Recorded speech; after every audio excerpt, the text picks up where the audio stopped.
2 weeks ago, Israelis awoke to Operation Rising Lion, with Israel attacking Iranian nuclear sites, military leaders, and nuclear scientists. For 12 days, Israel, and later the U.S., targeted Iranian nuclear sites, while Israelis were prepared at a moment's notice to head to the bomb shelter. Now the success of the operation is being debated, and Israel and the U.S. say they have a plan to bring peace to the Middle East.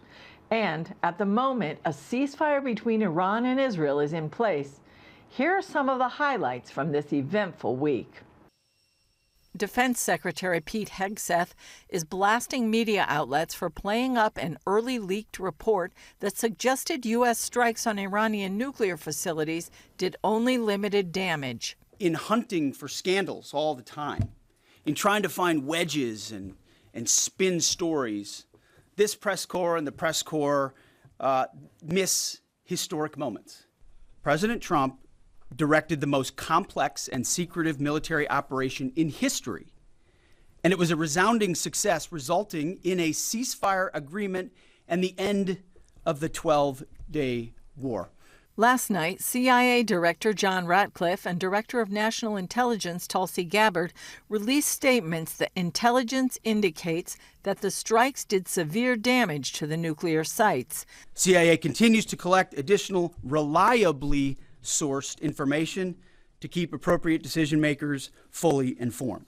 Those that understand, those that see, those that do proper assessments recognize that what the United States military did was historic. Speaking at the NATO summit in the Netherlands Wednesday, President Trump challenged reports that the Iranians may have carted off large amounts of enriched uranium before the U.S. bombed the Fordo facility. We've collected additional intelligence. We've also spoken to people who have seen the site, and the site is obliterated. And we think everything nuclear is down there. They didn't take it out. Trump announced U.S. officials will meet with the Iranians next week, though he no longer believes a nuclear agreement is necessary. Trump's Special Mideast Envoy Steve Witkoff says Iran must give up any plans to ever again enrich uranium and weaponize it. He also announced the Abraham Accords will soon expand, with surprising nations expected to join and make peace with Israel. We're hoping for normalization across an array of countries that maybe people would have never contemplated would come in.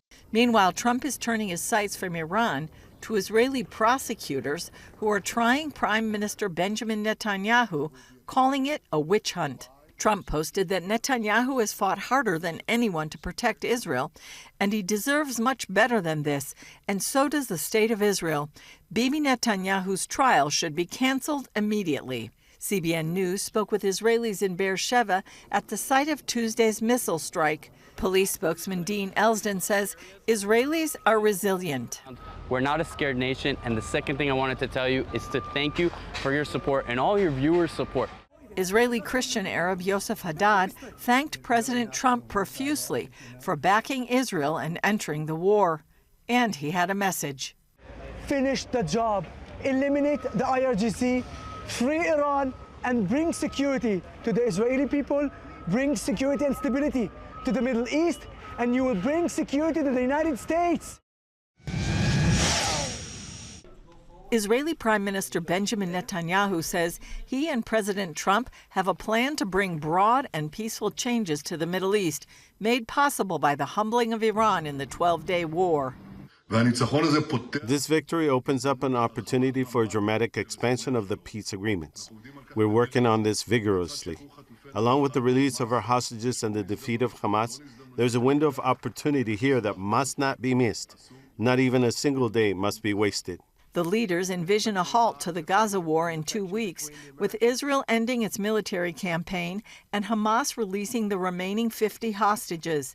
Hamas leaders would go into exile and 4 Arab nations would rule Gaza together. Major roadblocks could derail the plan. Hamas leaders refuse to leave Gaza, and Arab nations insist the Palestinian Authority have a role in governing a post-Hamas Gaza, a condition Israel refuses to accept. The U.S. and Israel are also signaling more Arab states are ready to join the Abraham Accords, bringing peace between the Jewish nation and millions more Muslims in the region. Thursday, top Trump administration officials gave senators a classified briefing on the destruction of Iran's nuclear program. However, Democrat and Republican senators came away with opposite impressions. To me, it still appears that we have only set back the Iranian nuclear program by a handful of months. They blew these places up in a major league way. Major league setback, years, not months. The International Atomic Energy Agency says the uranium-enriching centrifuges deep underground at Fordo are no longer operational. As for the rest of Iran's nuclear program, C'est vrai que annihilation, total destruction, etc. I don't know. What I can tell you, and I think everyone agrees on this, there is very, very, very considerable damage. Iran's supreme leader, in his first public statement in nearly 2 weeks, is downplaying the U.S. strikes. He says, quote, they failed to do anything significant. And he's claiming a huge victory over Israel. In Gaza, the State Department is coming alongside the U.S. and Israeli-backed Gaza Humanitarian Foundation by giving $30 million and asking other countries to donate.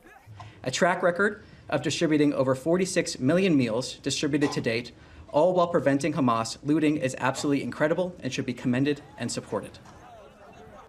In other news, Israel and America have reportedly given Iran an ultimatum to either surrender whatever enriched uranium they still have or face new military strikes. If Iranian leaders won't comply with the demand, Israel promises to quickly strike the regime again with overwhelming force. On a lighter note, when America partnered with Israel to strike Iran's nuclear operations, most Israelis felt a sense of relief.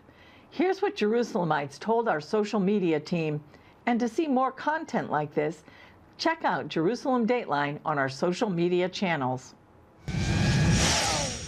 Donald Trump was standing right here. What would you say to him? I will kiss him. I don't know so good English, but perfect. Hey, I'm Joshua Swanson on the streets of Jerusalem for CBN's Jerusalem Dateline, asking people what they think about Donald Trump. You're the best. I will give you a hug. Oh, that's nice. Yeah, he's the best. He might hug you back. He seems like a hugger. What would you say to him? I would say thank you for your help and keep it going. Thank him for what he's doing. He's being supportive of Israel, even though there's all the flack that he's getting from everybody else about whether he should have joined or shouldn't have joined. I don't know why that's really a conversation. Thank you. I'm an American. I voted for Donald Trump, and I'm glad they got involved because it's always helpful to have a bigger guy that has your back. You know what I'm saying? We're not exactly the biggest guy. I'm glad something's happening for Israel finally, and I mean, we're here, so every day you feel like the differences and levels of restriction. So like you see the impact right away of what's happening and how America's getting involved, and then what happens here.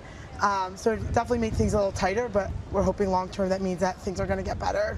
But he should make more, you know what I mean? Do more. Because if not, next 10, 15 years, it will be beginning back. Yeah. Do you feel safer here in Israel now? Yeah, of course. Yeah, he's good. He's good. It's the best thing he did. Have you seen a change in Israel since Trump entered the war? No, the people like him. You can see the people love Trump and they support him. But listen, it's not enough. You see, still in the morning we have bombs, you know. Yeah, I don't know. Do you feel safe? I would say like Trump just has to get his hands on everything, but it's cute. It's nice. Very cute of him. It's cute. That is the best political description I've heard all day. It's like a lot of words to describe this, but in one word, cute. Cute. In one word, Donald Trump, cute. For sure. Did you feel a shift after the U.S. got involved in the war? Yeah, definitely. It felt like it was being taken more seriously, and that people got that this is a really big deal. When you're in America, it feels kind of distant and not as scary. And then this is our first time here in the war because we're just visiting. So yeah, you realize how intense it is. Do you feel better now that Donald Trump? Yeah. Biden is Yeah, a lot better. Yeah, better. God bless America.